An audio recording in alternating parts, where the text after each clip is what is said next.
Let's draft this fun little playsuit together. So first of all, we're going to join up our bodice and our trouser blocks together to make a playsuit block.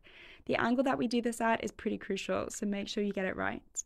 You can also see that I've added a bit of extra length between my bodice and my trouser block. That means we'll actually be able to sit down and move around in this playsuit.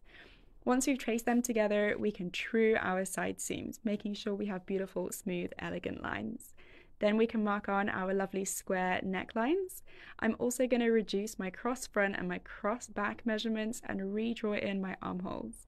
Then I can mark on some notches to indicate my strap positions.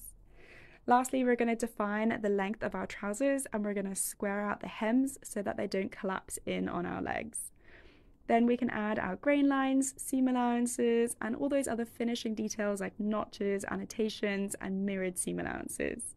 I'm going to do my final check and true and do my dart underlay when I cut this out.